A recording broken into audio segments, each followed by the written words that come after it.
Oke, assalamualaikum warahmatullahi wabarakatuh. Oke, kita lanjut lagi terkait dengan unsur kebudayaan yang ada di Desa Muteh supaya kalian bisa memahami. Balik lagi ke tadi. Nah, ini 7 unsur budaya yang harus ada di setiap budaya atau bangsa, bagaimana mereka bisa disebut sebagai suatu budaya. Kalau tidak, nah itu bisa masuk ke dalam sebudaya atau misalnya kategorinya yang lain seperti itu. Nah, jadi misalnya seperti punk, anak-anak punk misalnya kita lihat mereka kan mungkin punya gaya hidup yang berbeda dengan kita, tapi tidak bisa disebut sebagai budaya juga karena mereka kalau dari segi bahasa sama seperti kita, terus kemudian cara mereka punya pakaian yang sama dengan kita walaupun mungkin berbeda. Misalnya mereka menggunakan baju yang serba hitam misalnya, atau jeansnya misalnya robek-robek. Nah, tapi juga kita nggak bisa menyalahkan anak pang ya, misalnya wah anak pang tuh dia tuh orangnya begajulan misalnya, terus kemudian hidupnya bebas-bebas aja. Nah, tapi mereka itu bentuk protes mereka terhadap status quo yang ada atau terhadap orang-orang yang mapan. Jadi kan kalau misalnya kita lihat awal pergerakan punk itu kan mereka anti kemapanan seperti itu. Nah, balik lagi, nah punk ini tidak bisa disebut sebagai suatu budaya yang khusus, kan tetapi mereka masuk ke dalam subbudaya atau subkultur seperti itu. Nah, balik lagi ke sini. Jadi kalau misalnya kita lihat di Desa Muteh ini, dia punya kebudayaan yang berbeda nggak sih dengan yang lain? Punya ciri khas yang berbeda dengan kebudayaan lain misalnya. Nah, maka dari itu kita akan mengkaji. Jadi di Muteh ini mereka punya budaya yang khas tidak? Nah, oke. Jadi kita akan bedah satu-satu. Nah, di sini saya menggunakan teknik wawancara ya terhadap kakek saya pada waktu itu. Nah, jadi saya ingin tahu apakah di Muteh ini punya 7 unsur budaya yang berbeda dengan kebudayaan lain. Oke, pertama yang saya bahas adalah ini, bahasa merupakan identik dengan digunakan untuk berinteraksi. Nah, seperti sekarang ini kalau kita tidak mempunyai bahasa ya kita akan kebingungan seperti itu.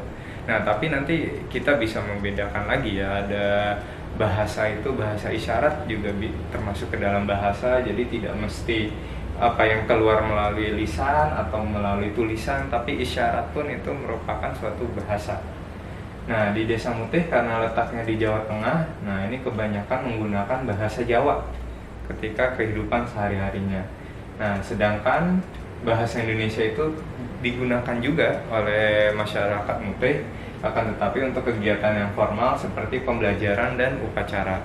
Nah, tapi untuk sehari-hari mereka menggunakan bahasa Jawa. Nah, jadi karena saya sendiri juga tidak terlalu mahir dalam menggunakan bahasa Jawa, nah itu saya agak kebingungan juga ketika berbicara dengan masyarakat yang ada di Muteh. Nah, mungkin di sini kalian pernah tahu ya terkait dengan huruf Jawa. Ada Pono Coroko, Doto Sawolo, Podo Joyonyo, Mogobotongo. Nah, ini nanti kajian lebih lanjutnya atau diskusi lebih lanjut bisa kita lakukan terkait dengan penemu dari huruf Jawa ini. Kalau menurut mitologi Jawa itu ada yang disebut sebagai Aji Saka, tokoh Aji Saka. Nah, nanti silahkan dibaca-baca, mungkin googling aja Aji Saka. Nah, itu jadi dia menceritakan tentang awal mula Pulau Jawa, terus kemudian ada huruf Jawa dan juga kalender Jawa seperti Pon, Kliwon, Pahing, dan lain sebagainya. Nah, dalam bahasa Jawa dikenal dengan pertama Jawa Ngoko dan juga Jawa Kromo. Nah, Jawa Ngoko ini sudah mengenal akrab untuk orang yang lebih muda dan lebih rendah status sosialnya, seperti kalian antar teman gitu. Nah, itu menggunakan Jawa Ngoko atau istilah lainnya adalah Jawa Kasar. Nah, sedangkan ada Jawa Kromo. Nah, ini belum mengenal akrab untuk orang yang lebih tua dan lebih tinggi status sosialnya. Nah, misalnya seperti kalian ketika komunikasi dengan saya, karena saya orang yang lebih tua, nah itu menggunakan bahasa Jawa Kromo. seperti itu. Nah, tapi nanti, ini pembahasan tentang bahasa nanti akan panjang. Mungkin nanti akan kita lanjutkan ketika diskusi. Nah, lalu ini ada sistem pengetahuan, ini bersifat abstrak dan berwujud di dalam ide manusia. Nah, ini merupakan luas cakupannya. Nah, pengetahuan manusia tentang berbagai unsur yang digunakan dalam kehidupannya, alam sekitarnya. Nah, Desa Mute ini tanah yang subur, dipakai menanam padi, sangat bergantung pada air. Nah, namun menunggu musim hujan turun, bisa panen 1 kali setahun. Kalau sistem irigasi yang baik, maka bisa panen 2 kali dalam setahun, seperti itu. Nah, ini jadi ketika mereka melihat bahwasanya desa mereka itu subur dalam pertaniannya, maka dari itu mereka pekerjaan mereka adalah menjadi petani sawah, seperti itu, bertani di sawah. Nah, biasanya padi yang ditanam. Nah, tapi pada umumnya sistem irigasinya kurang baik. Nah, letak desa berada di ujung dekat perbatasan Demak dan Jepara, jadi air irigasi itu tidak sampai. Nah, apabila musim kemarau, maka biasanya tidak bertani. Nah, ini menunggu hingga musim hujannya itu datang. Nah, terus selanjutnya ini ada organisasi sosial. Nah, jadi ini masyarakat diatur oleh adat istiadat dan aturan-aturan mengenai berbagai macam kehidupan yang dijalannya. Nah, ini dikenal juga sebagai sistem kekerabatan. Nah, jadi yang saya ambil di sini. Nah, kekerabatan yang terdekat adalah keluarga. Nah, sistem kekerabatan yang ada di Desa Mute sama seperti suku Jawa pada umumnya, yaitu bilineal. Apa sih bilineal itu? Nah, ini ditelusuri melalui garis ayah maupun garis ibu. Nah, berbeda misalnya ada suatu suku yang menggunakan patrilineal, menggunakan garis ayah ya. Nah, biasanya kita kenal di Batak dan juga di Manado. Nah, sedangkan di Indonesia ada juga suku yang menggunakan matrilineal, yaitu mengikuti garis ibu. Nah, itu adanya di Minang, orang Minang atau misalnya orang Padang, seperti itu. Nah, ini jadi kalau misalnya bilineal itu, mengikuti garis ayah maupun ibu. Jadi di dalam masyarakat Jawa nggak ada istilahnya mengikuti garis ayah atau mengikuti garis ibu. Nah, jadi disebutnya sebagai bilineal. Nah, sedangkan sistem peralatan hidup dan teknologinya, nah ini merupakan cara-cara memproduksi, memakai, dan memelihara segala peralatan hidup dari suatu bangsa, baik itu tradisional maupun modern. Nah, teknologi tradisional ada 8 macam, ada alat-alat produksi, membuat api, senjata, wadah, pakaian, tempat berlindung, perumahan, dan transportasi. Nah, yang saya pakai di sini adalah alat produksi di Desa Mute. Nah, jadi sistem peralatan hidupnya, karena mereka mayoritas petani, menggunakan cangkul, seperti itu. Nah, lalu selanjutnya sistem mata pencarian hidup. Nah, dilakukan untuk memenuhi kehidupan hidup suatu masyarakat. Nah, karena di Desa Mute itu mayoritas petani, seperti bisa lihat di gambar. Nah, maka dari itu mereka itu mata pencarian hidupnya adalah sebagai petani. Karena ya tadi mereka itu punya sawah gitu ya. Nah, makanya mereka bertani. Nah, tapi ada juga yang menjadi pedagang. Nah, umumnya yang berdagang ini adalah pemuda desa yang tamat madrasah aliyah. Nah, yang uniknya lagi menurut saya di sana nggak ada sekolah gitu. Nah, jadi nanti akan nyambung ke sistem religi karena saking kuatnya Islam yang ada di sana, jadi tidak ada sekolah, yang ada adalah madrasah, seperti itu. Baik itu madrasah ibtidaiyah, sanawiyah maupun aliyah. Nah, mereka ini setelah lulus dari madrasah aliyah berdagang di luar desa seperti Jepara, Semarang, Surabaya, dan juga Jakarta. Jadi cukup banyak. Kalau di Jakarta ini ada pak desa saya juga yang berdagang buah kebanyakan di situ. Nah, itu ada yang di pasar induk dan lain sebagainya. Nah, terus selanjutnya sistem religi tadi sudah saya kasih tahu sedikit ya tentang sistem religi yang ada di Mute. Nah, ini kepercayaan. Sistem religi itu adalah kepercayaan akan adanya kekuatan adikodrati di atas manusia. Dalam hal ini adalah Tuhan. Jadi kita tuh percaya bahwasanya ada kekuatan yang melebihi kita.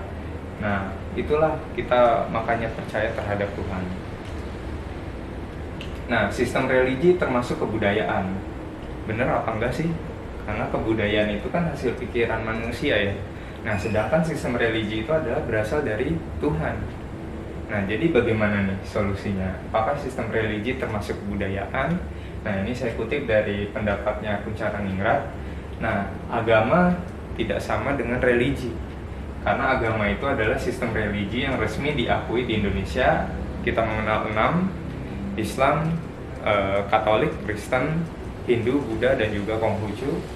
Nah, sedangkan religi itu adalah sistem religi yang belum resmi diakui. Misalnya seperti di Baduy, nah itu tidak terafiliasi ke dalam agama manapun.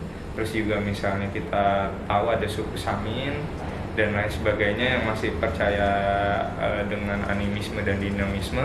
Nah, itu tidak diakui sebagai sebuah agama. Nah, itu yang disebut sebagai sistem religi atau sistem kepercayaan.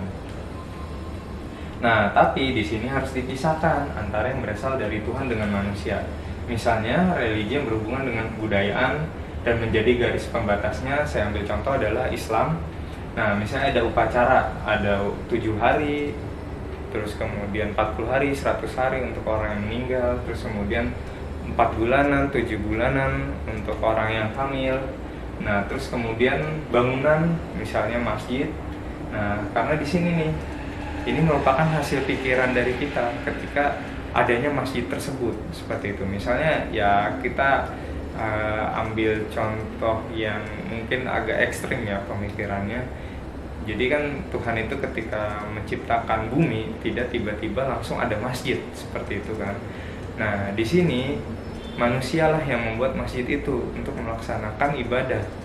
Nah, masjid inilah yang disebut sebagai budaya. Sedangkan Islam itu adalah perintahnya untuk sholat saja. Untuk sholat di mananya memang bisa di mana aja. Akan tetapi kita akhirnya membuat suatu masjid yang begitu indah dan disitulah sebagai suatu budaya. Karena setiap misalnya di Indonesia ya banyak masjid gitu, masjid-masjid besar. Setiap provinsi pasti punya masjid agung. Nah, itu merupakan suatu produk budaya dari kita. Ternyata misalnya di Bandung, oh masjid agungnya dia corak khasnya apa, terus kemudian di NTB corak khasnya apa. Nah, itulah yang disebut sebagai budaya. Tapi untuk sholat itu sendiri itu merupakan perintah Tuhan yang bukan merupakan hasil pikiran manusia. Nah, sama juga seperti kitab suci. Nah, Al-Quran yang dicetak itu, nah itu merupakan hasil budaya kita. Nah, tapi Al-Quran sebagai suatu ayat-ayat suci, nah itu merupakan asalnya dari Tuhan. Nah, kitalah yang menulis, terus kemudian menyatukannya.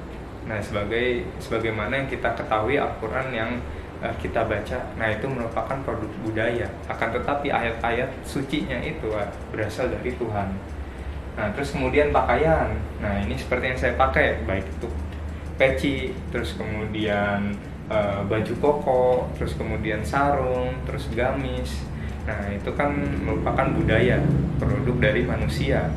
Nah, kita disuruh sholat, auratnya adalah sekian sampai sekian. Nah, itu yang kita harus patuhi. Nah, makanya kita untuk membuat suatu ciri khas, nah ada yang namanya baju koko, ada yang namanya sarung, ada yang namanya gamis.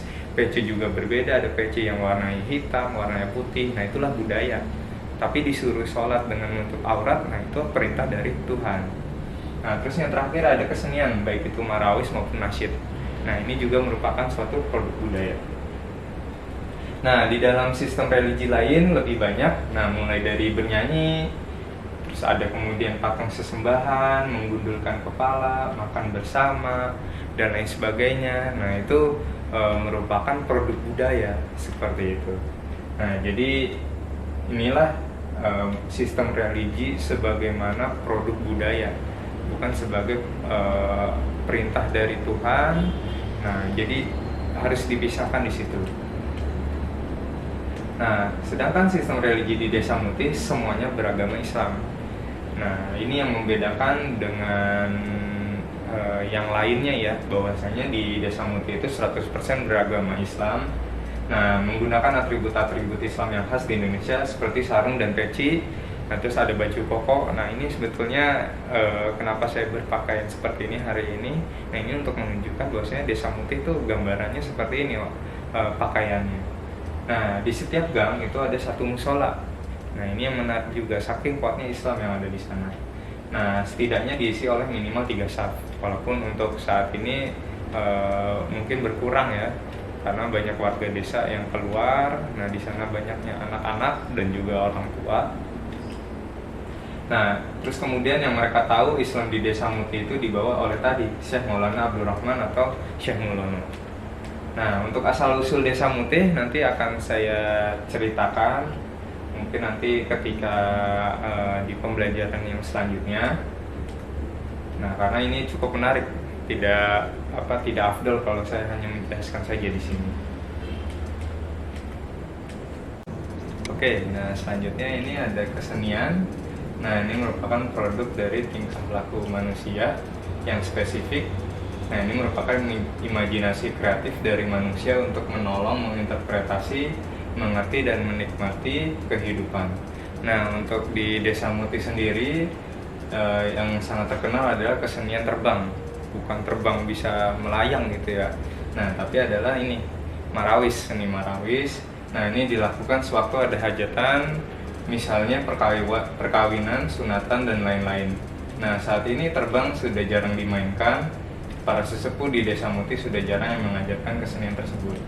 Nah, ini ya pada umumnya ya, kesenian yang pada umumnya. Nah, jadi terbang ini sekarang sudah jarang dimainkan oleh orang-orang Muti sendiri karena sudah tidak ada yang mengajar gitu ya. Nah, tapi mudah-mudahan tetap bisa dilestarikan kesenian terbang ini. Oke, mungkin itu cukup sekian penjelasan untuk video saya hari ini. Kurang lebihnya mohon maaf, nanti bisa kita diskusikan lebih lanjut, baik itu di Google Classroom maupun di WhatsApp Group. Oke, saya tutup dengan mengucapkan hamdalah, alhamdulillahirrabbilalamin. Wassalamualaikum warahmatullahi wabarakatuh.